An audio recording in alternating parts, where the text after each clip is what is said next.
Do you think artists write better music in love or or in breakup? What made you all say, okay, let's make a song for Statia? This person want to do this, this person want to do this. When do you sit down and say, okay, I'm only focusing on me? So you really, the shaft you. Growing up, it's like you felt like you didn't always belong. I found myself in this immense pressure. Yeah. You know, I have to live up to this standard, you know.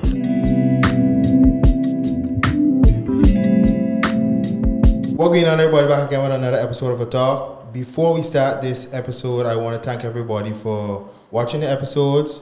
When everybody sees us, whether it's in the store, whether it's on the street, they always give us great feedback, tell us they love what we're doing. So we want to let you know that we really appreciate it.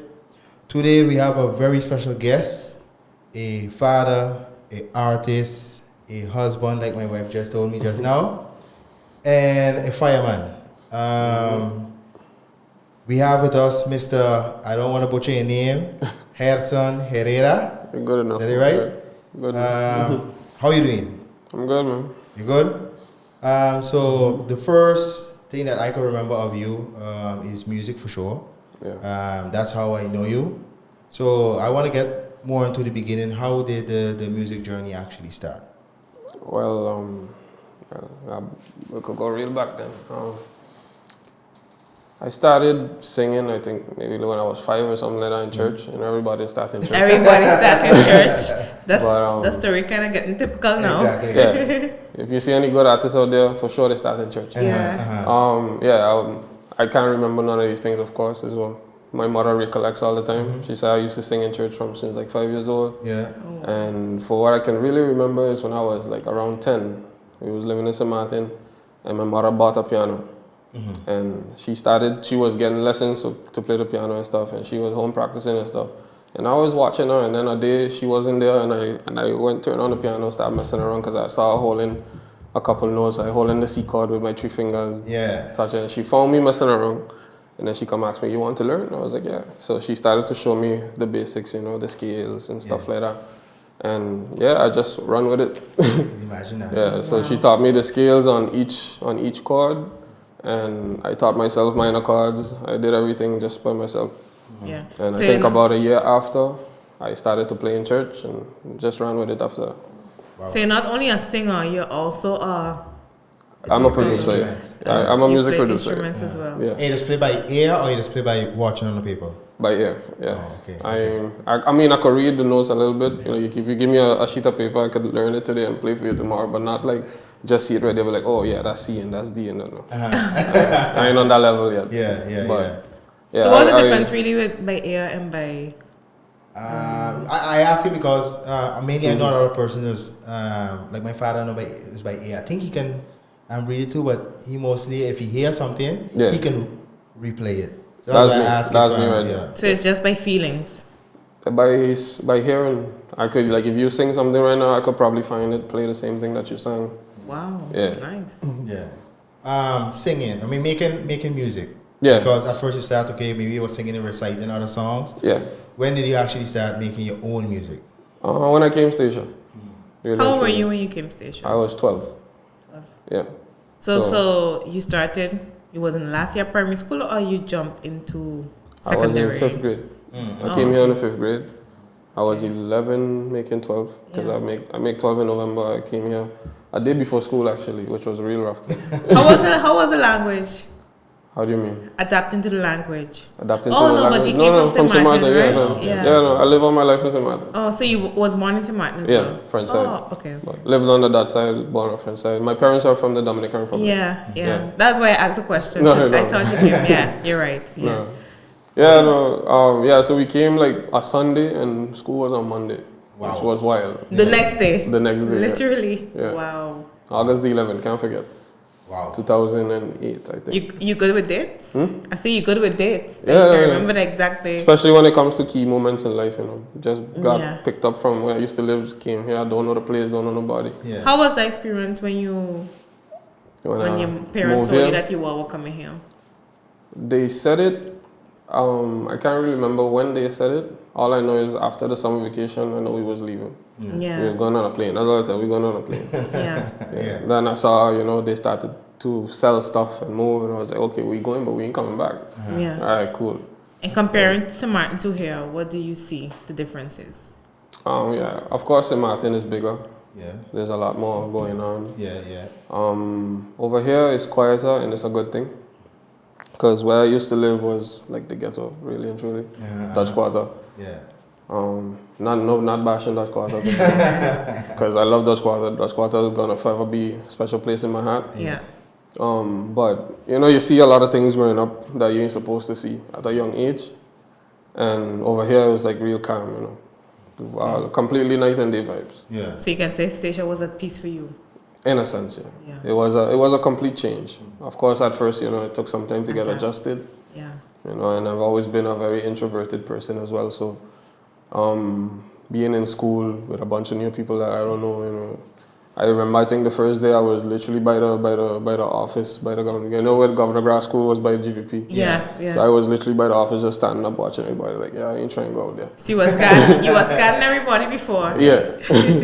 How do you balance that, being an artist, and you also mentioned that, you're an introvert. How do you go about that? Crazy. I've always been a very introverted person. Yeah. Even in school, I would prefer to stay inside and read a book than to go play outside. Being an artist helped me more with the social aspect of it.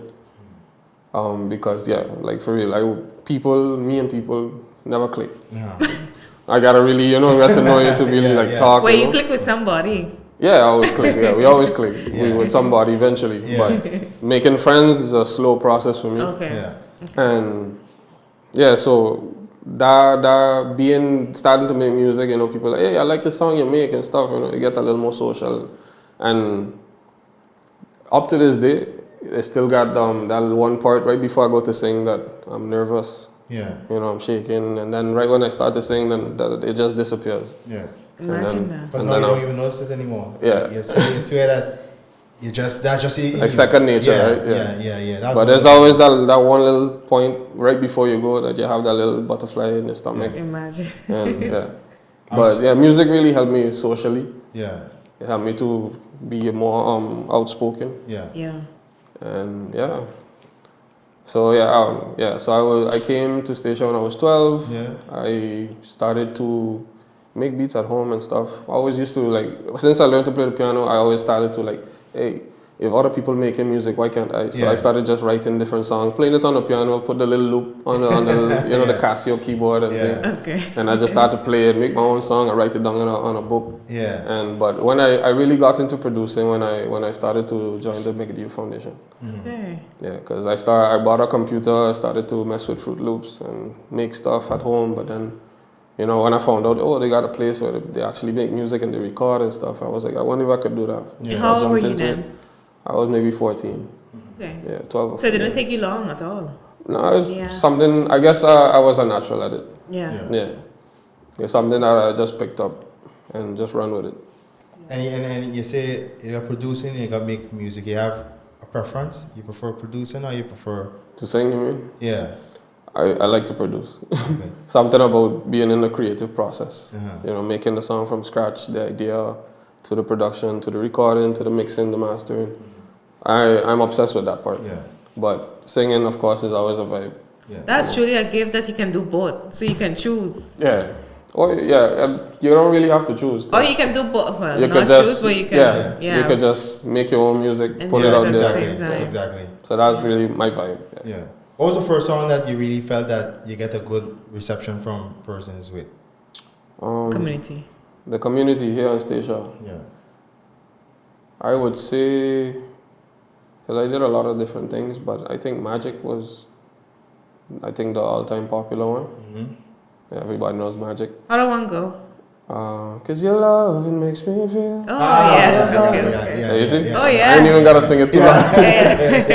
Yeah. So I think that song, up to now, everybody's still telling me, yo, that song was fire. Yeah, it's really nice, Yeah, but personally, one of my favorite songs that I ever wrote, I think, was the first song I ever wrote, which is even crazier because I haven't even recorded it as yet. It's just I got it in the back of my mind. I just never get around to making the beat. Uh-huh. It's one of those nostalgic, you know, like when you have an old car that you're busy fixing, you know. Yeah. It's one of those vibes. Yeah. So. What was the inspiration behind Magic? Behind Magic? Yeah. Wow.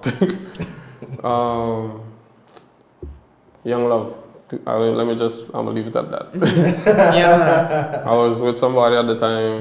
It inspired some vibes, and you know, and me, sometimes I take inspiration from different places, you know.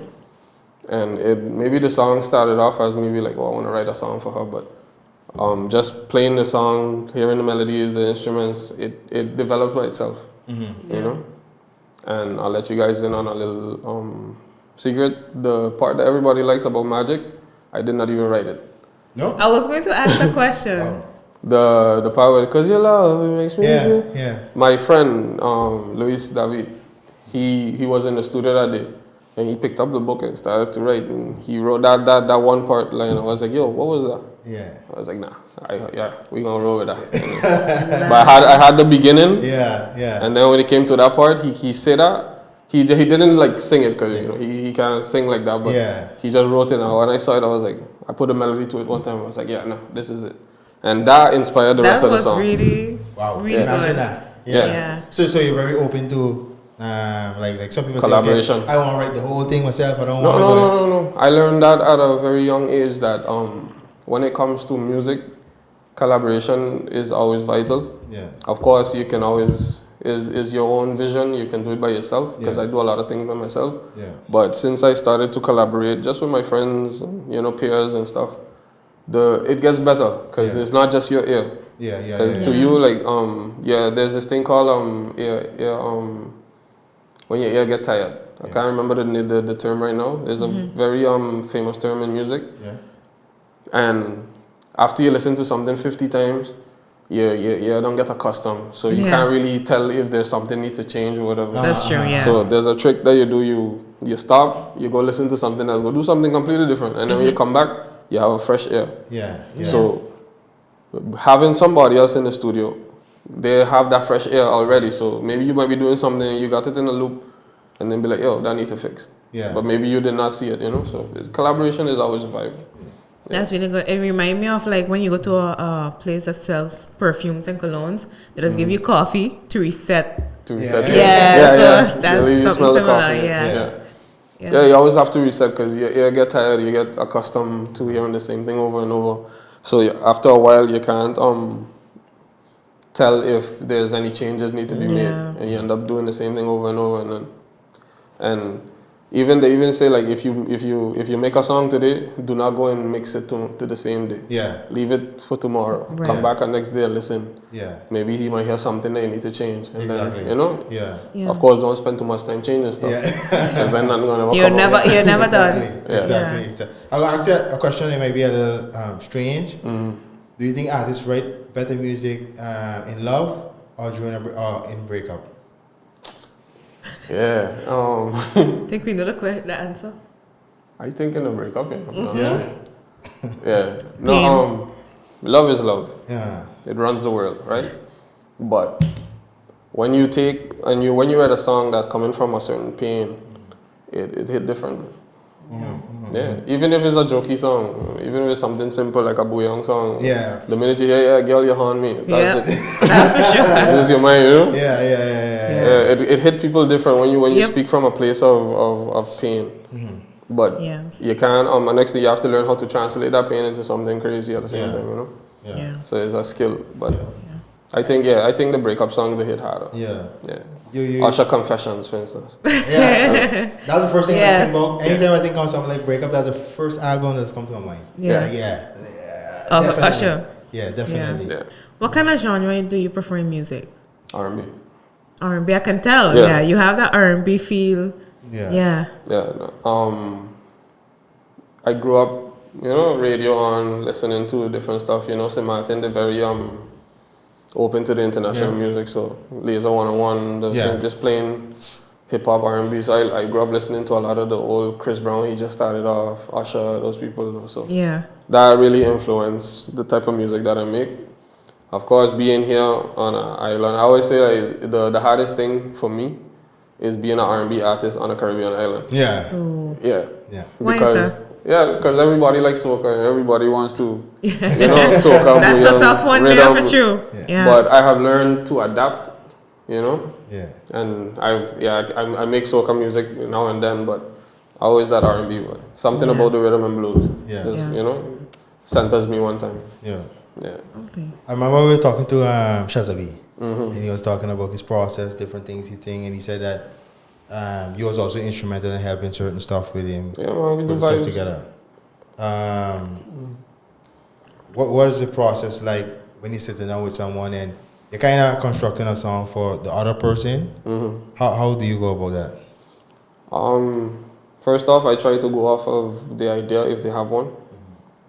Sometimes, like, in maybe Shaza BK or my friend or any of my other friends, they would come and they would meet me making something. Yeah. And making a beat and be like, yo, I'm gonna jump on that. And then they'll start maybe chanting something and then I gotta hear what they're doing and that might influence what I do. And eventually we just build it up, Yeah. It's about the process. We have fun doing it. Yeah. But sometimes, like for instance, if you have the idea, then I would ask you, okay, what route you want to go, and then we work towards it. Maybe you want a piano, maybe you want a guitar, or something. But it's just preference of the person and what they're feeling in the moment. Yeah. Sometimes it's just a little melody. Sometimes it's just a sound. Yeah. That it transcends. It takes over. Exactly. Yeah. Yeah. So it's just a feeling, really and truly. You have something that specifically like music right now that you're working on for yourself right now? Yeah, a lot of things. Yeah. I'm trying to release my 3rd studio album now. Yeah. And I'm trying to take a different route with this one. I'm trying to do more self-conscious music. Oh, I love that. More love songs, more my vibe, Yeah.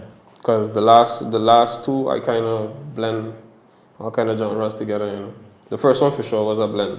Reggaeton, R&B, soca, everything mixed together. Yeah. And the second one, I kind of try to make it like about a topic. Yeah. But it still had like that blend of songs, because when I come to the studio is whatever feeling that day is what I'm making, And some days I come in and it's a soca song in my head, and I start to work on that. Yeah. But this last one, I really want to. It's not my last album, but this next one, I really want to hone in on what makes it me. Yeah. So it's actually called The Life I Live. Yeah. Nice title. Yeah. So it's just about me, the process of when I started making music to now. So every song has to have a little bit of, my history, where I come in, where I'm going, Yeah. Yeah. So that's what it's all about. Was it challenging to choose now that you say, okay, this is about me? What made you say, okay, this one is going to be about me?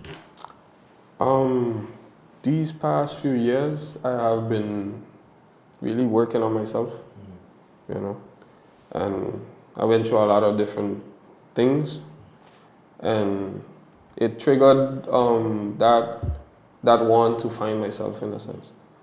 I realized and this is strictly talking about music alone. Yeah. When it comes to music, I started off just making whatever, and then I always had somebody telling me, yo, you should probably do this song, you should probably do that, you should probably do this. But it was never like, okay, this is exactly what I want to do. Yeah. So it led me to realize I'm stuck in a loop. Yeah. I'm just making music that people want to hear, but is it really what I want to do? Yeah. And of course, you have to make music that people want to hear. Yeah. But it's not that I'm not going to make music that's going to sound good or that people want to hear. I just want the topics to be something that I feel proud of. Yeah. Yeah. Like I have this song called "Walk with Me." It's about everyday struggles. Yeah. I think I sang it a couple nights ago at the Emancipation Day fest celebration, the manifestation thing. So I'm now and then when I do a little show or whatever, I just try to fit in 1 or 2 of them, so just to get a feel out, see how people like it. Yeah. And when I come off of the stage, I felt good. I'm singing about something that has meaning, talking about the struggle of life. The song says basically, times get hard, but you got to get back up. I know you got a lot on your mind and you're down in a rut, and I've been there too many times. But if you walk with me, you will see that things are not always what it seems. And then the second verse, I'm saying something about I'm trying to pick up all the pieces of my heart you know, I'm trying to do this for my sons, you know. Yeah, It's just, yeah, it's yeah. me in general, you know. It's all Yeah. about, it's not, I'm not, it sounds kind of selfish when I say it's just me in general. No, but it's good. I want to express how I feel, but Yeah. I also want people to be able to relate. Yeah, Yeah. yeah, You know, yeah. maybe the song could be the song that talks somebody off of a ledge. Exactly. You know? And that's where I realized that I want my music to go.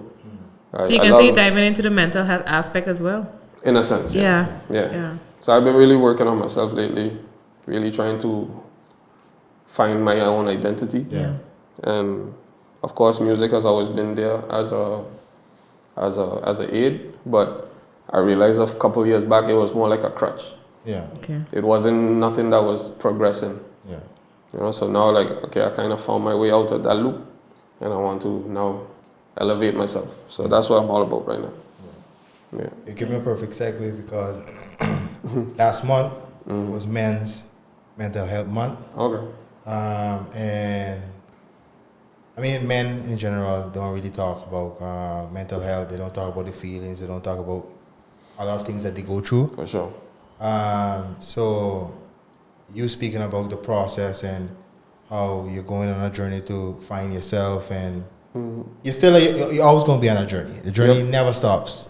What is one thing that you do for yourself outside of music that mentally grounds you? Watch sunsets. Oh. Really and truly. Yeah. Yeah. I don't do it as often as I used to, but I used to just take a drive, watch the sun go down, sit on by the beach. I need some kind of quiet space. Yeah. You know, and lately it's been the studio. Yeah. Every time I need, like, my head is full, I need a minute to catch myself, I'll go sit down in the studio. Even if I'm not doing nothing, I'll just turn on the stuff, sit down on the piano, start to mess with notes. Maybe something comes out of it, maybe something doesn't. Even if I spend the whole night not doing nothing, it's not a wasted night because I just needed to, Yeah. Unwind. unwind. Yeah. Yeah. So that's basically what I do. I mean, it's a good thing. Of course, at the end of the day, music is your core. So Yeah. at the end of the day, you're going to tie it back, and maybe that's the thing that just give you the freedom. Yeah. But I see you mentioned also like watching sunsets. Yeah. Is it something that you used to do when you was younger, or something that it really speak to you? Coming to Statia and being a foreigner, like I said, very introverted, didn't have the interaction with a lot of people. Being by myself, that's how I used to kind of like find my own common ground in a sense.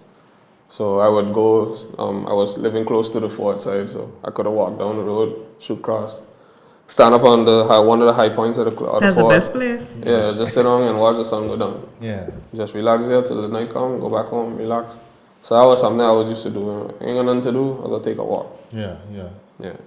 So that's something that I used to do, and it's been a minute since I've done it because I've been going crazy. I could imagine. But yeah, something I would like to revisit for sure. So you have so many gifts. You play the instruments, you sing, and also write.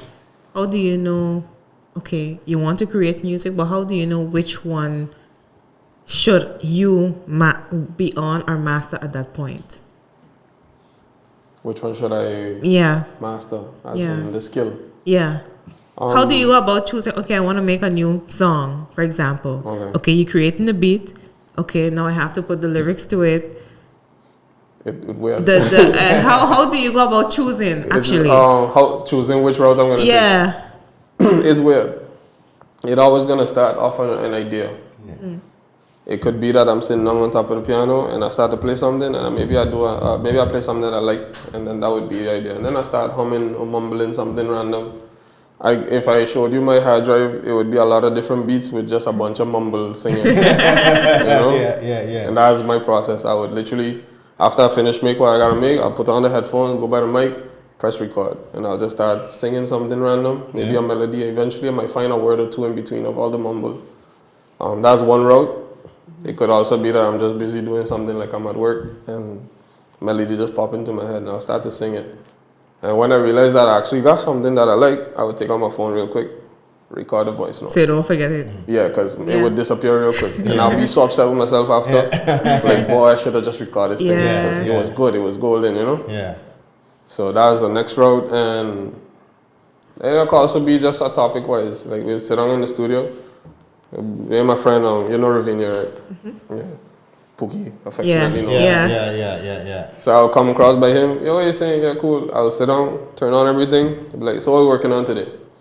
You know, shout out, boy. Let me do an Afrobeat or something. Let me do some R&B. Yeah. So then I'll start looking for samples, loops or whatever. Yeah. And I find something that we like, watch each other, be like, okay, yeah, this is it. That one good. And then I'll start, I'll drag it into the program, start building around it, eventually come up to something.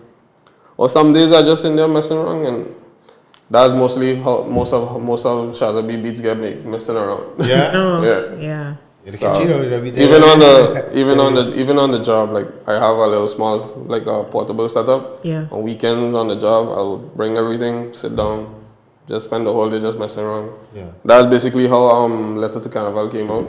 It was literally on the job. I really that one. Yeah. And Saladin shout jump out. He was like, "Yo, you should make a song with this sample." And he showed me the sample from the Rod Wave song, "The Loving You." Yeah.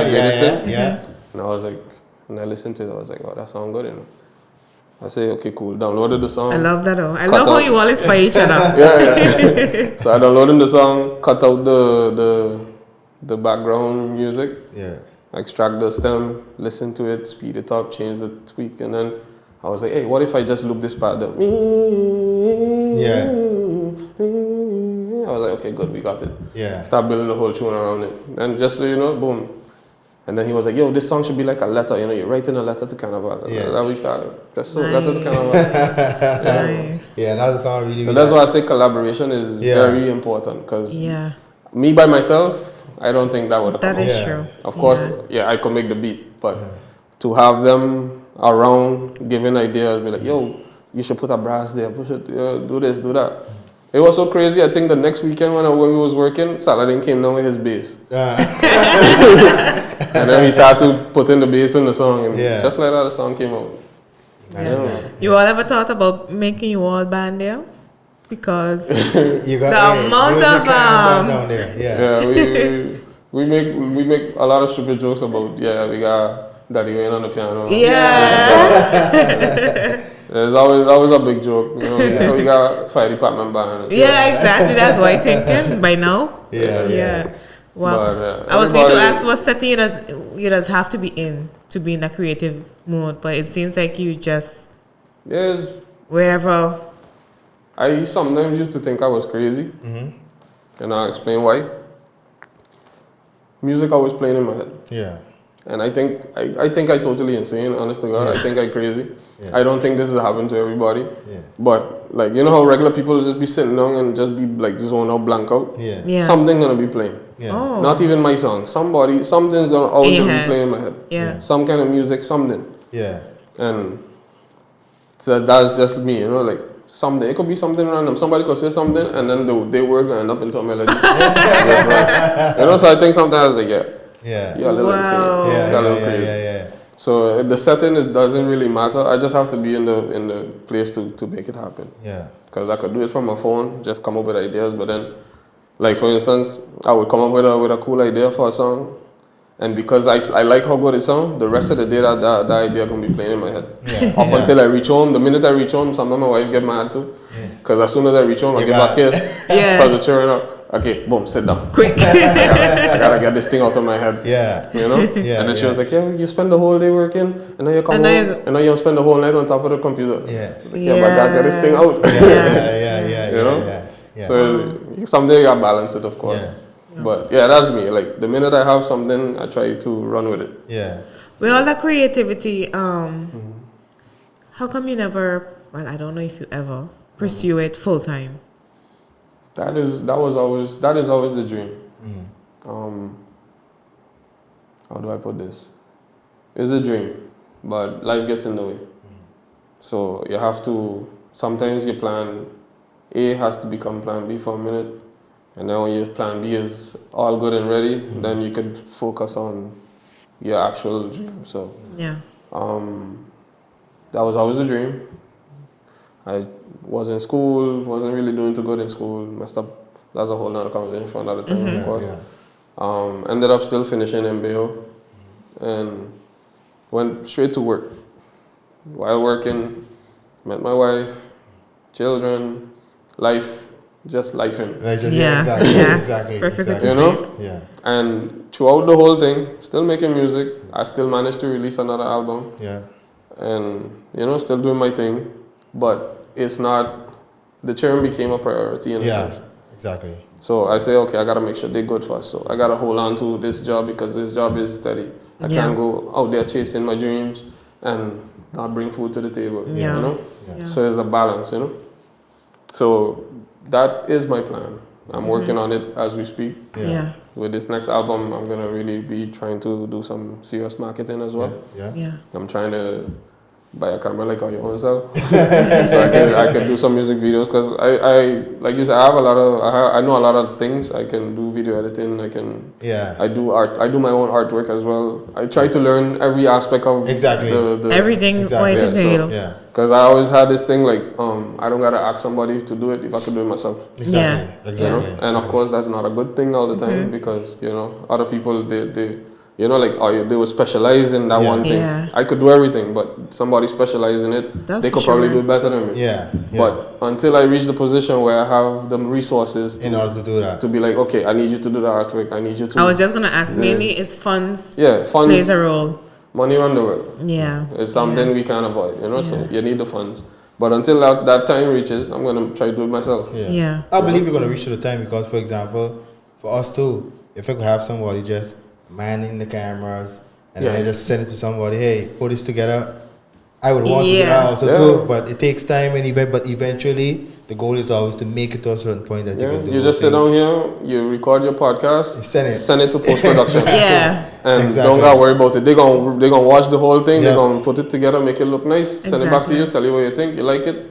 Exactly. Upload. That has been the end goal for sure. That would be easy, no? And that's the ideal dream, to have a team around you where you don't have to do everything by yourself. And lately, that has become roughly where it's going. Got my friends with me. One learning how to mix, so then when I finish produce, I could just let them Next person making beats as well, so I don't always have to make all the beats. I could just feel like, I start something, you add some drums to that, or you add this to that, and eventually somebody else gonna probably jump on the camera, and start filming the process, and we gonna eat together. And that makes it easier for you as well. It allows you to stay in the creative process where you're supposed to stay in. And jumping in all the time. Because the minute I have to be a producer, and then when I'm done producing, I have to take all this hat. That's what I mean. Like, how do you choose? It's rough. It's rough. And it sometimes it kills the creativity a little bit because I have to. I started off producing now, and then I have to go sit down and write my lyrics. But while I writing the lyrics, I listening to the beat, and I was like, I need to change that. Switching cap straight. I need to change that snare. So I'm gonna put on the book, I'm gonna put on the phone, fix it. Come back. And be like, okay, where was I now? Lose my train of thought. So it's like when you have a team around you to help you, it's a lot easier. And I've learned that recently. Can I remind me of Hobson 7? That's Hobson. Yeah. Hobson used to produce, make the beats, do everything, every single thing. Like Russ too. Russ, same thing. Big inspiration, Russ.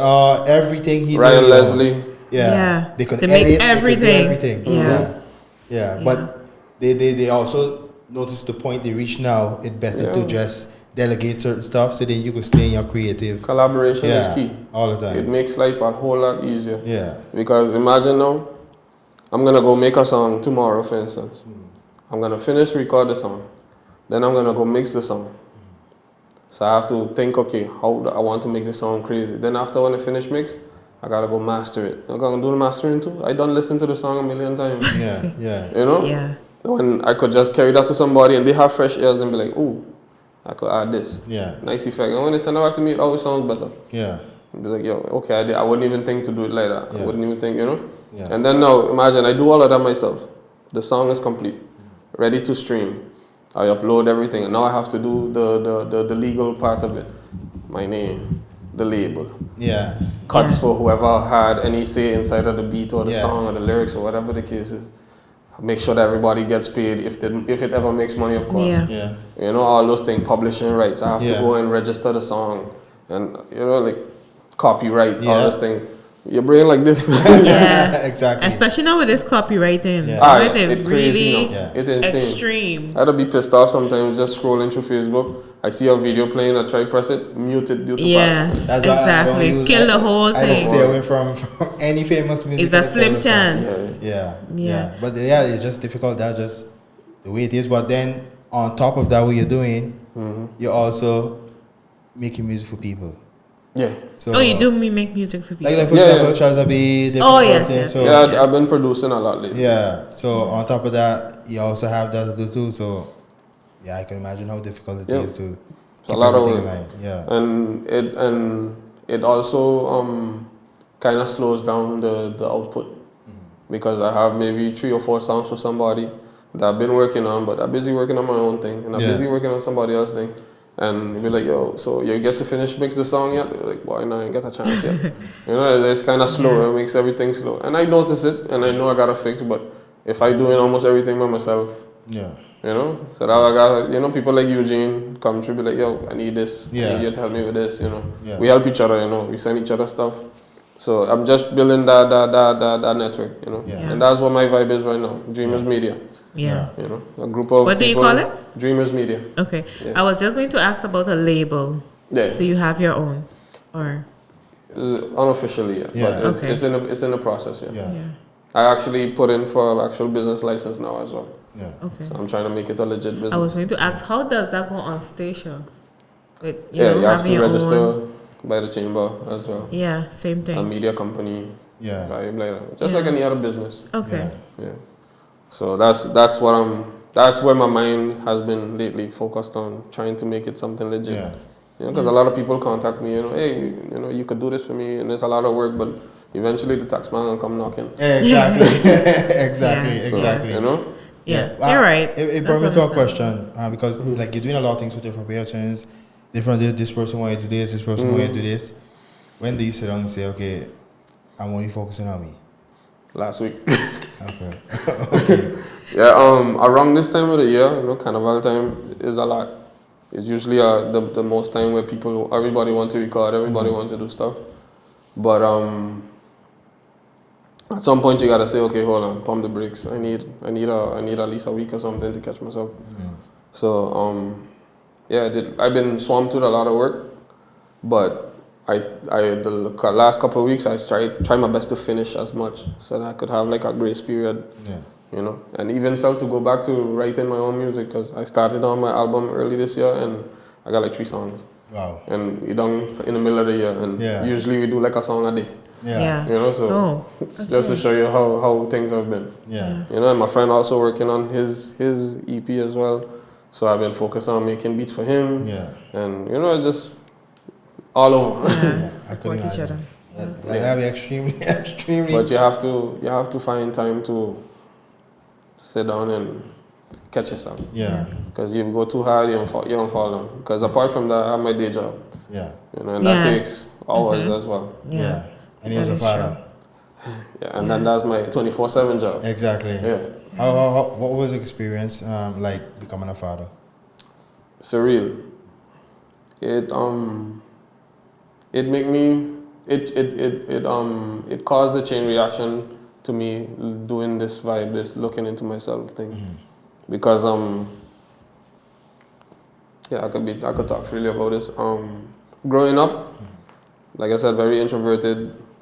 I've been 1 or 2 occasions a victim of bullying, of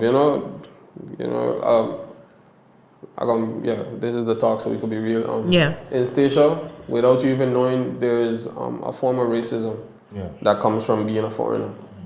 The people from here, they would be like, yeah, you know, like, go back to where you come from, Yeah. type of vibe. So I got a lot of that growing up from my own peers, people my age, and you know, like you always feel like you're an outsider. Yeah. So, and a lot of things happen, and I realized recently, because like I said, I did some soul searching, that I've been holding on to a lot of different things, Yeah. you know. So when I became a father, The first time I watched this little child inside of my hand, and I was like, yo, how you going to take care of this? And you aren't even sure about yourself. Like you're all over the place. Yeah. So like it set me like in perspective straight. Wow. I was like, full on now. Okay, I'm gonna work. I'm gonna make sure that you're always good. I remember when I hold my son first time sitting down, he watching me dead in my face, screw face too. I watching this little baby in my hand, and I was like, and I remember saying, I was like, you know what? Don't worry, I got you. Yeah. And just that already set it in motion. So after that, it was like a totally different person. To actually make you pull yourself out of that bad loop. Yeah. Yeah, because I was spiraling. I had plenty altercations, alcohol and whatnot. It's not no new news. Because Statia is a very small community, so everybody, they see you, they know you, they know how you move. Yeah. And I was doing a lot of partying, a lot of craziness, whatever. But having kids kind of set me straight in a sense. Yeah. The process already started by getting married and whatnot. But when I had my first son, that really changed how I approach life. Yeah. I started going on the road completely for a minute. Completely reset. Yeah. It was actually cool to even be walking on the road and people seeing me and be like, "Yo, you here still?" Like, that's when I know. Okay, now you're on a different vibe. Yeah. Exactly. Yeah. I mean, that you mentioned that migrating here was kind of a challenge. Mm-hmm. Would you say you was introvert all the time? Oh, okay, I won't say that, but in the sense of it made you go more into your shell because of that. Yes and no. I would say yes because, like I said, I was very to myself. But I had friends, made friends, especially because of music. Yeah. It allowed me to be around people who had the same common interests. Yeah. So being in music helped me to make some long life friends. And I could count them on my fingers because there are not many of them. Yeah. Exactly. And then you have the other level of people that you're friends with, which are like people who you're close with, but not like like I have my friends who like almost like brothers, and then there's the acquaintances and there's people who you work with, and So it's like there's levels to it. But my friends, like who I really consider like my true friends, they haven't changed for the past 10 to 15 years. That's nice. Yeah. It's nice when you find those, you cherish it as well. Exactly. For sure. Yeah. Exactly. Yeah. Some of them are not even on the island right now. Yeah. But even if we talk for like 3-4 months, I just give one text and be like, "Yo, what's going on?" And it's like, it's like we picking up from yesterday. Yeah. Exactly. So it made me realize, like, okay, cool. I was to myself, and it's a good thing that I was to myself because the friends that I do have are the true ones, and you kind of sift out the people who are just there for a time, Yeah. Exactly. Yeah. How like for example, you say growing up, it's like you felt like you didn't always belong. Yeah. But they might have some kids growing up right now in the same type of situation. How now that you're older, you kind of process it a different way. What would you say to those kids? Don't be afraid to be yourself. You don't have to pretend to be like everybody else to try to fit in. You shouldn't even strive to fit in. You should strive to be yourself. Because when you're unapologetically yourself, if there's somebody who is your actual friend, that's when you're gonna find out who's your real friend. Because when you be yourself, you're gonna find out, okay, these are people who are really sticking with me. Yeah. You don't have to pretend to be somebody else. You don't have to be on the road with the boys, hanging out, doing whatever, just to be okay. I'm cool now. Yeah. And when I growing up, I thought, that was the vibe. On the road, chilling. I made some friends, some lifelong friends through that vibe as well, because we went through the same identity crisis, I would call it. Trying to fit in, trying to be somebody. But that shouldn't be the road that you have to go to. You shouldn't reach to that point, like rock bottom, I would call it. Yeah. It's nothing wrong with hanging out and whatever, but when it starts to damage how your life goes, in school, when they start to mess with your school, with your parents, you know, those type of things. You don't have to go through that struggle to find yourself, you know. And always don't be afraid to talk. Don't be afraid to say something. Yeah. If something doesn't feel right, you know. Growing up in my house, I never really felt like that was something that could have happened. Yeah. Just being able to be like, yo, I don't like how life is going, whatever the case is. It was more like, you know, you gotta suck it up. Yeah. Because all my life, all I heard was like, we came from nothing. You know, we work hard to be here where we at. So you gotta make it happen for yourself. You gotta, and I found myself in this immense pressure. Yeah. You know, I have to live up to this standard. You know, and the more I try to live up to it, the more I start to fail. Yeah. You know, and when I stopped caring about those things, is when I really started to realize, okay, this is where I'm at. Yeah. And this is where I can go, but on my own timing, you know. Exactly. Because some people will say, okay, by the time you reach 30, if you're pursuing music, you shouldn't pursue it anymore. Because you're old now. What you doing? What you doing trying to be an artist? Wow. You know, and but for some people, they don't become famous until they're 50. I could name a whole list of artists who 36, 38, 40s when they actually hit. When they actually hit. Yeah. You know? So yeah. So I realized I've become comfortable with the process. Yeah. You know. At first, when I just started off, you know, being at the Megadio Foundation, you know, there was a little hype with it, you know, hometown popularity. It was a vibe, you know. I got to go different places to sing, you know, but I never once looked at it like, yo, I made it, you know. It was a vibe. Yeah. But after going out on my own is when I realized the level where I'm at.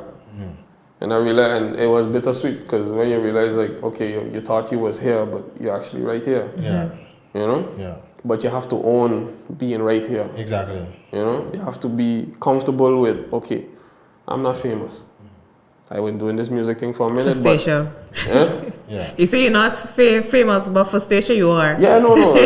Your people gonna always be your people. Yeah. But the people outside is where you want to be, you know. I know Everybody what wants you to mean. be. Everybody wants to be the next Yeah. Chris Brown, the next Lil Wayne, the next Usher, whatever.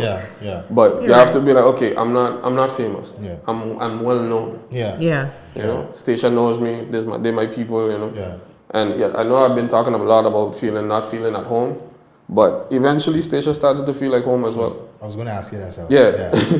It started to feel like home. You know, people. I through music, I got accepted in some kind of way. I felt that I connected in a sense.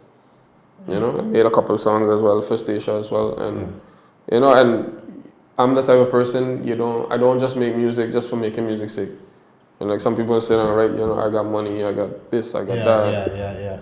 For me to sit down and write lyrics to talk about a place, they have to have some kind of place inside your heart. Yeah. You know. And you make me those songs gonna be forever. Forever. Yeah. Everything you do is forever. Yeah. Everything that you do, especially if it's digital, is gonna be forever. Yeah. That way they say watch every picture before you post it. Like that's what he does say, capture the moment, watch it forever. Yeah. Because once it's out, that's it. That's it. Yeah, that's it. Yeah, so when I realized, okay, this is where I'm at, where I want to go, and what is it gonna take for me to get there, and I'm still in that process of figuring it out, you know. Yeah. Because it's more difficult trying to do it by yourself, and when I say by myself, I don't mean literally by myself. I mean without a label, without a record label or people backing you, people with funds, resources, and all those things. Exactly. When you're doing it by yourself, you're your own fund. Yeah. Your own investor. Yeah. So you invest in yourself. Yeah. And you have to generate the funds yourself. Yeah. Because other places, the labels, the trick that the labels have, they have the money. So they will come and flash some money inside your face. Yeah. And you'll be like, we like your music, we're gonna take you here and there and fill you up with all kind of dreams and all kind of things. And then you can go sign. And then shelf you. Yeah. So throughout this process, I learned all about those things. I tried to learn more about music business, how it goes, you know, and I realized I really don't want to be under no label. I want to do it myself. Yeah. Because I can't think of me literally like, okay, I maybe my first song Exactly. become a hit, and then I'm a shelf artist, just there, Yeah. and they be like, you sign a contract to make 12 albums, we need an album a year, make it happen. And that pressure is on. And then when you make it, when you make the album, okay, cool, it maybe hit gold, maybe hit platinum, whatever, and then when you look at the royalty statement, you getting like 10%, if so much, Wow. of what it is you make. Yeah. Yeah. The song make $100 million, and you getting maybe $100,000. Yeah. $150,000, $200,000 for something that make millions of dollars, like, you know, and then you see all these artists on the YouTube videos and stuff, and they flashy and they, you know, but they don't belong to them. Everything they wear for that is for that shoot, and it has a price. Exactly. Them man, they'll be like, yeah, you should wear that. Yeah, put on those shoes. Yeah, you got that. Put on that hat, and you looking fresh to death. Looking on fleek, everything on point. And the video comes out, everybody watches is like, boy, yo, this man, yo, sharp video, everything cool. But you ain't even know how much that cost. That was a $50,000 video. Exactly. You know? Exactly. So it's like, it's crazy, you know, when you think to yourself like, okay, but what if I had owned the label? What if the company was mine? Yep. What if every time I release a song and it makes $1 million, that $1 million is mine for me to share with the people who make it happen. Exactly. You know, so now I don't have, I ain't gonna be like how the labels do when they cut it bad, and you know they give me like a fraction of the money. If you did some work and I told you I was gonna give you 20% of the revenue, you get me a 20%, no matter how much the amount is. Not gonna come and be like, oh yeah, but you owe me for this and you owe me for that. Yeah. You know? Dealing fair with people, you know. Exactly. Yeah. Exactly. And that is I'm very that's one of my core values that I always hold there. Like I always, no matter what it is, I want to deal fair with people. Yeah. I'll give you a quick story. The other day I bought an iPad, $800. It was a gift for my wife. Unfortunately, what came was an iPad. We bought it through Amazon. So the package, you know, Statia, it has to reach to a carrier, and the carrier comes out. So it reached to the carrier. Then 2 weeks later, it came here. So when we got the box, I opened it. I found some headphones. Not bad headphones, of course, but not no $800 headphones. These headphones, I went to look up the price. They were like $109. Yeah. Oh. And a hat, some weird, funny British-looking hat. Wow. I was like, bro. So we fight to try, you know, get back our money or get to return. And being on station really rough to get stuff. Exactly. Yep. And Amazon decided, because it was 2 weeks after the fact that we received it, but it was at the carrier, we're not getting back our money. Wow. My wife furious, losing her mind. Yeah. Like, calm down. It is what it is. It's just money. Yeah. Whatever. I trying to tell myself everything just to not be upset, you know? Yeah. But then, so I went to the studio. So after when I realized, okay, we really ain't getting back this money right now, I said, okay, cool, I'm going with the headphones, because they were studio headphones. Yeah. But they were cheap studio headphones. They're not cheap, but they were good quality studio headphones. Entry-level studio headphones. Yeah. I was like, well, I got some new headphones to record with. Yeah. Because I have my mixing headphones, and I have some tracking headphones. I got like maybe 4 or 5 headphones now. So I was you know, it was a win for me in a sense. Yeah. So I went to the studio with it, and a friend of mine come through. He was like, well, new headphones. I was like, wow, yeah. And I explained to him the whole vibe. I was like, I'm selling it if you want. He was like, how much you want to sell it for? I'm going to stop there now. Because remember, I lose $800. Yeah. These headphones, to me, they cost $800. Yeah. Online price, $110, $115. Yeah. 109, sorry. Yeah. It was 109. So I tell the guy, I said, listen, online, the headphones cost 109, but because I lose $800, I'm going to give it to you for 110. He was like, give me your account number right now. Yeah. Forwarded to him. When I told my wife about it, that I sold a headphone, she was like, but why you sell it so quick? I'm still trying to deal with these people. I was like, listen, that thing done. It's dead. Yeah. You know? Maybe try with MCB, see if they give you back something. Yeah. You know, it dead. But I was like in my mind, I was like, I didn't feel bad that I sold the headphones for the sale price. I didn't even put the shipping in the handle. Exactly. Yeah. Because at the end of the day, it's fair. It's what it's worth. Yeah. You know, and that's just how I see life. Yeah. You know, you do the work, you're gonna get paid your wage. Because Exactly. I know what it's like to work for $7 an hour. Yeah. I know what it's like to work for $8 an hour, and I know what it's like to work for $10 and $13 an hour. Yeah. and I don't like $7 an hour. So why would I want to give somebody that? Yeah. You understand? Exactly. So with this vibe that I'm working on right now, if it goes the way it's supposed to go, I'm gonna try to deal as fair as possible with everybody. Even if artists decide to come to the label, you know, after I build my resources and I get all my networks rolling and everything, Yeah. I'm not gonna shove them. I'm not gonna be like, yeah, you under me, so the revenue comes to me, and then I'm gonna give you a percent. It's your songs, bro. Your songs, your masters. You hold it. Yeah. It's your songs. Now, because we have, of course, it's a business. Whatever the case is, we work it out. Whatever's on paper, we work it out. But it's never gonna be on my to my advantage. Yeah. Exactly. Only to your It's never gonna be advantage, 70-30. Yeah. You know, it's either gonna be 50-50 or you get 60-40. 70-30 is a big. Yeah. No, but you think that's crazy? So it had a time. 90-10. Some people got 90-10. Something That's like that. crazy. Yeah. It had a time I did a song with a label from Holland. Not under them, but like a sync licensing contract.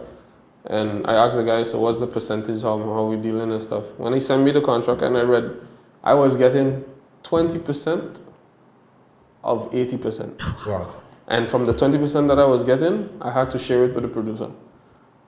So I was So getting, you really, they shaft you. something like that. It was something weird. So when I asked him, he was like, a lot of people don't even give this much. He was like, this is like industry standards. Something like that, he said. Oh, interesting. And I was like, oh, okay. Yeah. I was like, cool. I said, good thing this is just this is just a licensing deal for one song. Yeah. So after that, I did maybe 3 or 4 songs with him, but it was per song, a contract per song. Yeah. So you could always. Yeah. So after that done. Yeah. Yeah. No ties, just the song. Yeah. You know. And that's when I really was like, yo, I really can't be on that label because if that's what we're doing. Yeah. And it's only getting worse. And maybe sometimes, maybe you went on the label just to get the exposure. Yeah. Yeah. Mostly for the exposure, and it worked out decent. For when the song was released, it had like 250,000 plays on Spotify. Yeah. Wow. And my monthly listeners was like up to 20,000. Yeah. I didn't capitalize on it. Yeah. So I didn't really release, so now it come back down, but the song is still one of my best performing songs on the platform. Yeah. 250 something thousand views, something like that. Imagine Plays. that. Yeah. Wow. So it was decent. Well, that's good. Yeah. I asked the question because I know sometimes, you take You chances take a leap, you just take a chance because just of for the exposure, recognition And exposure. I made a friend for life too, the producer, real cool guy. Yeah. Now and then I'll check with him, he'll send me beats. So that's another weight off my Exactly. shoulder. Exactly. Okay, let me see what this dude got for me. And vibe So out. use it to your advantage as well. You make connections, you make friends for life, Yeah. That's it. People who you can always link up and they're always down to work, do vibe. Yeah. So music is like a introvert, like a brotherhood type of vibe, with sisters as well. So it's all about the connections, it's about the journey, Yeah. So I said all of that to say this, because I'm gonna pivot now. Maybe me being the type of label owner in the future that deals that on that level of fairness, maybe I don't make as much money as the other labels, but I'm gonna be able to sleep good at night. For sure. Exactly. I'm gonna be able to be like, okay, I didn't rob or thief anybody of their hard-earned money. Yeah. Because it's hard to come up with certain ideas. Like you just come up with something. And you wouldn't do it by yourself. So And a lot of these guys, they're business execs, so they know music, but they're not musicians. Yeah. So they don't have that passion for it. It's a business for They're them. solely talking business. There's money. It's all about the money for them. It's about money, branding, whatever. Exactly. And making the top dollar. Yeah. When you look at the sale revenue for the year, I made so much. That's what it's about for them. Yeah. But for me, it's about the craft. Yeah. I want whoever I decide to work on. This is a shout out for anybody who listening. If you need a beat, if you need to work on something, if you're on the island of Statia or anywhere close by, shoot me a message. Yeah. I'm ready to work. I'm ready to work with anybody. Exactly. And then whatever we work on, we dealing fair with everything. You know what I mean? Yeah. So we're recruiting, okay? We're recruiting some artists. Yeah. I had a question. A last question I had is that, for example, was the intention always to stay here, or did you have okay, maybe I want to be in Holland, maybe I want to be in the States, maybe I want to be? What was the thought? What was the goal at that time? It was never to stay here. Okay. When I came here first, I was like, boy, I ain't really like this place. Yeah. I don't like it. This ain't going right, that ain't going right. I want to go, I want to leave. But, you know, young boy, you can't do nothing by yourself. Anyway. You're a minor. When I got older, I was planning to leave, I think, around 2020, but then COVID hit. So that got, like I said, plan A got sidetracked. Yeah. And now, still exploring the options of going out there because you can only do so much in your community, you know? Yeah. And in order for me to be able to give back to the community, you have to be able to build something. Yeah. And sometimes that means you have to go abroad. Yeah. Sometimes you have to get out there, get the connections, get the resources. I like that. Yeah. You know? So then you could even say, okay, I'm coming back now. Maybe I might open an afternoon school program that's totally based on music. Yeah. And that is what's missing. Yeah. You know? Yeah. Not just a program, okay, teaching homework and stuff, but like solely focus on production, the art of music, understanding. And you got a lot of children into it. I'm glad you mentioned that because I was going to say it's a challenge here, like getting a sports teacher, a music teacher, art teachers in the educational field. So I was like, you know, that creativity is missing. Yeah. And yes, we focus on the education, but you can also have, you know, music artists and all of that who can master in that.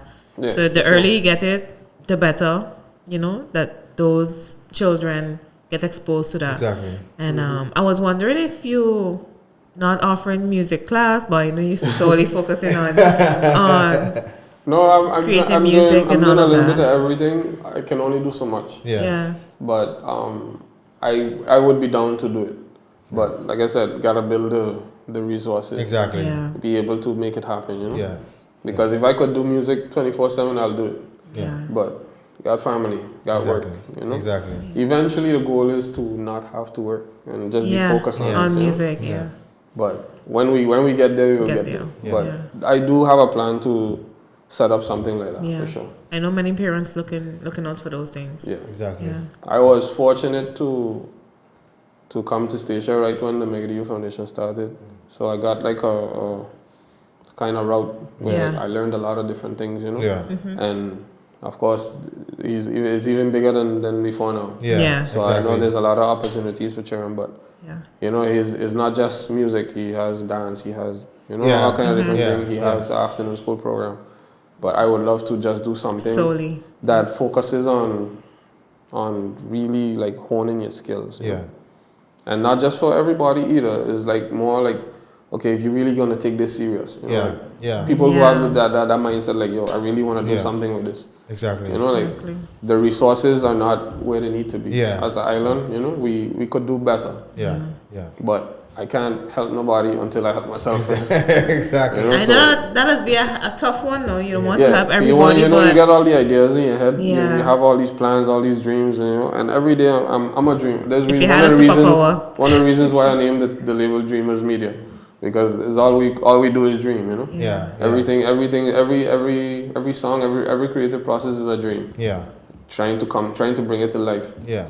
But in order for me to be able to help, I have to try to make this happen first, you know. Exactly. So that's where my real focus is right now. I'm trying to get that working while raising my two boys. Yeah. You know. Yeah. How was it? You know, the reaction when you saw your music went viral with the royal family. Oh. For Statia Day. That was a vibe. You want to hear a fun fact? We recorded that song inside a Shotty living room. Wow. Wow. Yeah. So like, you know, it was crazy, like to go from recording in a living room to being one of those, like for the song to really have that popularity. Yeah. It was a vibe. Yeah. You know, it was I wouldn't say it wasn't unexpected because, you know, when you make something, you watch it and you're like, yo, this is good. You know, so I had that ready from making it. Now, when I listened to the song while I was busy mixing it, I was like, yo, this is a damn good song. Yeah, it was really good. I was like, yeah, this is a good song. Yeah. I say that the Center Stations was good, but this song is like, oh. Yeah. You know? Yeah. I was like, yeah, this is going to be good. I say when people hear this, they're going to like this.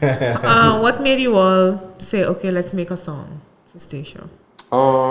Initial idea came from Vashti. from the culture department. Yeah. She they wanted to do something special for Statia Day. Yeah. So she contacted me. I think it was in September. Yeah, September. Yeah. And she told me, oh, you know, if I could work on a new song, you know, and this is the topic, resilience in our DNA and stuff. And I was like, okay, resilience in our DNA, got it. And then she was like, yeah, maybe you and Shawty could do it and stuff. And I was like, yeah, for sure. So then me and Shawty start to parlay about the vibes and, you know. And I started to make the beat, send it to Shawty, send it to Vashti, send her the idea of the beat. She liked, she asked her, okay, you like where you're going so far? Yeah, sound good, cool. Send it to Shawty now. You like, okay, good. Continue fixing the beat. At some point, I was you also did the beat in there? Yeah, I did the whole arrangement. Yeah. Wow. At some point, I was sitting down at home fixing the beat, and I was like, yo, this need a guitar. So I call up, what his name, Clive? I call up Clive, yeah. The cool thing about Statia too, we're very talented. We have a lot of musicians. Yeah. So I called him up. I was like, yo, I need a guitar riff on top of this beat. He didn't know what it was for neither. Yeah. You know? He was like, yeah, man, cool, I'll come in. So we set a date. He came. He came on one of the days when I was off from work. Put in the guitar real quick. Yeah. I was like, okay, good. Got it now. Sound like something now. When I finished the beat, I started to work on the lyrics rough, slowly. I had the chorus. Yeah. I'm seeing my people standing strong. Yeah. I had, Yeah, That's problem. yeah, so I had the chorus. Yeah. And then when I had that, I sent it to Shawty. She was like, okay, cool. We just need to link up so we could work on it on the spot. Yeah. So then I went to her house, and I kid you not, it was we started working like maybe 3 o'clock in the afternoon. By 9 o'clock in the night, we had the song done. What? Wow. Yeah. Wow. So I brought the stuff over by her. Yeah. And she was like, I told her I have my studio stuff, but I don't have like a studio space. I just have my stuff at the time. Yeah. So I was like, but I can move. I have my mic, I have speakers, everything. Carry everything. Set it up right there inside the living room on top of a computer table. Yeah. And that was it? That was it. Yeah. So I started working on the song. She started writing lyrics. I started writing lyrics. Then I tell her, hey, why we don't do like a back and forth? Yeah. And we started that, that back and forth vibe. Straight to it. I remember a moment too, she left to go pick up her daughter. Yeah. And I listened into the song now. The first verse done, chorus done, second verse done, second chorus in. I already moved everything where I had to go. And I have this little bridge piece now. And I was like, what could go there? Then boom, my crazy brain started to work again. Yeah. Oh, that one was a hit. Yeah, that coming good. I was like, okay, I recorded my part. Yeah. When she came, I was like, I got something for you to do. Then she added her voices at the end. And I tell her, okay, blend it, let me blend it like this. And it was a vibe. Like I said, it's all about the experience. Wonderful. I could sit down and talk about the experience, like the process of making music for days. It's just the process. The process was a vibe. Yeah. I like how you bring it, and I can't imagine in a living room. Yeah. So like it's like if there's a will, there's a way. Yeah. Most of my songs get made in a living room. Yeah. Most of my latest songs. Yeah. That wasn't what was wonderful. Exactly. Yeah. For sure. Yeah. That song like that for sure. They're gonna be used for forever. And I think I mean like the island itself, that song like it like they appreciate synonymous it with the flag now, like something like that. Yeah. Like it has to go with the island itself. So. Yeah, and I told her that as well. I told her if you want a song, you want it to be something that you could play exactly every year. Yeah. You know? Yeah. It doesn't feel. I didn't put any timeline type lyrics in it. I try really to stay away from those because the song has to be able to live forever. Exactly. Even something as simple as a jingle. Yep. Give it the Rent Tribunal, for instance. Yeah. Something as simple as a jingle. Before that, the one for the career job fair, I think it was. Yeah. She was like, yeah, we did a jingle because we have this on this day, that day, that day. I was like, why not something that you can always use? So maybe you have another career fair next day. Yes. You know, and they was like, oh, I like that. Of course, I take in food out of my own mouth. That's it too. Because you know, I could have made something just for that time, and then next year they call me again.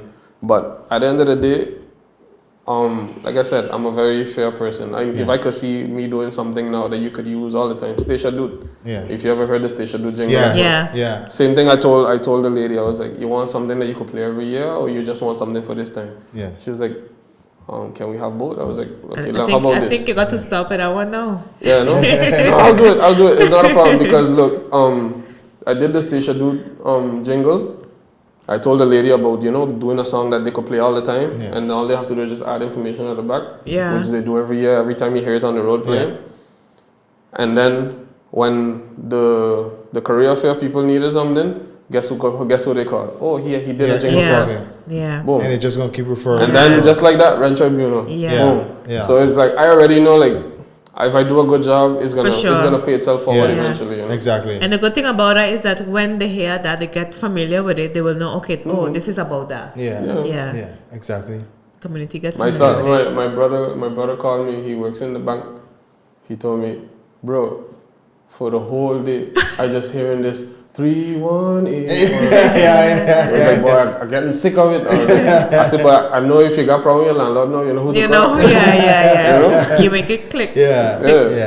So it's like, it's just something that you can always use. So they could play that the year round. Even if it's like once a month on the radio, you're gonna hear it. You're gonna get familiar with it. Any little advertisement they have a jingle that they could base it on. Exactly. I'm that type of person. I'm not gonna try. That's one thing. You're a fair man. For sure. I'm not gonna be like, okay, let me do this for you, and then if you need this, you need that, you could check me again. Of course, they could always check me for something else. But something as simple as a jingle, especially for like a business or something. Jingle, something you can play all the time, bro. If you have to take on the amount of songs that you created, what's the number?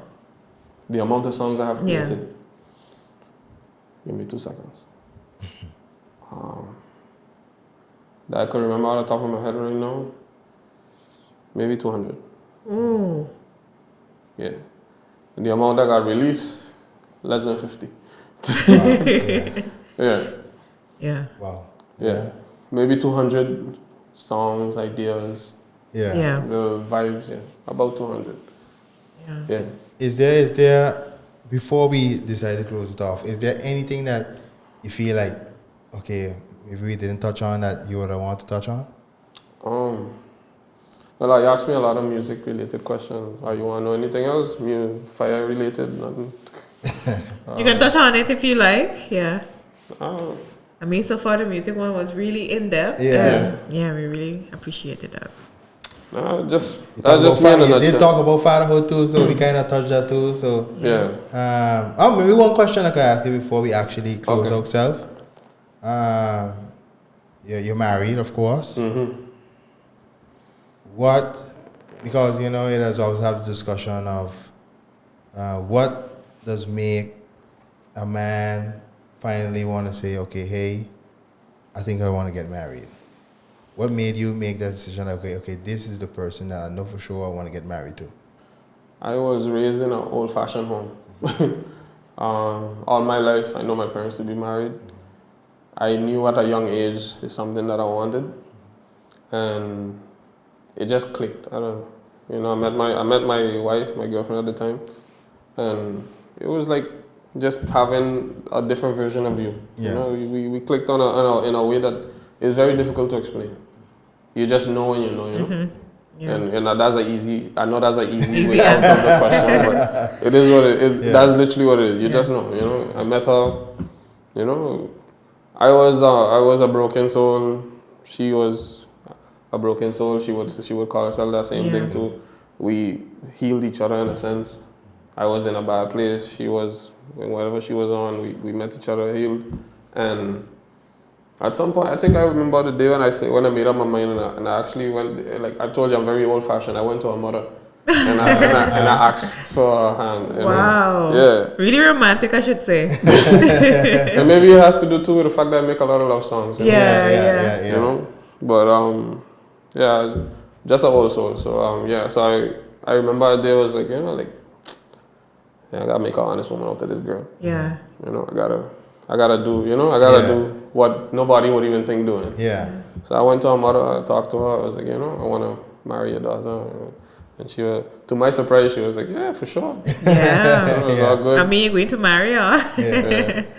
And then we bought the ring, and I think there's a video out somewhere of the proposal. I sang a song that I wrote for her called Close. Nice. Wonderful. Yeah. I had a question just before you say you were closing off. You said, do you come from a family that makes music? Like, Yeah. if If does you it run? think, if you Yeah. think I can sing, you got to hear my mother. Oh, Yeah. wow. A lot of people don't know that, but my mother, she got pipes, bro. Yeah. She sing opera style, anything. Wow. She got range. Wow. I actually trying these days to fight to get her into the studio. Yeah. Yeah. That would be nice though. Because she's getting older, and I found it, insane. All these years of making music, I never want to say, "Hey man, come let me do a song." Yeah. That'd be nice. I think Yeah. that's a good Very time to nice. do that. And for the album you're making that is about All Be a about vibe yourself, too. that could be yeah. But my mother also used to write songs as well. Yeah. Okay. So I thought it fell out of the blue because I'm the only person from my brothers and stuff that Yeah. makes music Yeah. that does it, and she used to sing. Yeah. She sings in church and stuff. But Yeah. I asked her, like, hey man, you really good, like you really sound like these people out there. Yeah. Why you never try to make a record? She was like, I never thought about those things. Yeah. But she said, and I do write music and stuff. I used Yeah. to sit down and write certain things. I was like, okay, at least I know I got it from somewhere. Yeah, you got it from yeah, somewhere. yeah. Because it's Exactly. very, very weird. I'm the only person in my family that does anything like Yeah. this. Yeah. My older brother, he writes as well. We started writing music together, Yeah. raps Yeah. and all kind of stuff. Yeah. And now and then I just, call him and we do vibes together Yeah. via Yeah. online. Yeah. But he never took it as serious as me. Yeah. I went all in. Yeah. Wow. Yeah. That's beautiful. But I think we have to do a part 2. Yeah. Yeah. Yeah. Real. We could talk- Yeah. we could Because talk, the music don't take up most of the podcast. Yeah. Yeah. But yeah, it was really a good one. And Very insightful. Yeah. I like the way the conversation went. Yeah, man. And I wanna thank you for taking the time out to come do the podcast with us. No problem. It was a vibe. Yeah, I learned a lot myself. Yeah. Yeah. So yeah, thanks for coming on the podcast. Like I say on the talk, Jacket Imagery, capture the moment, watch forever. See you guys in the next episode. Bless. Yes. Peace.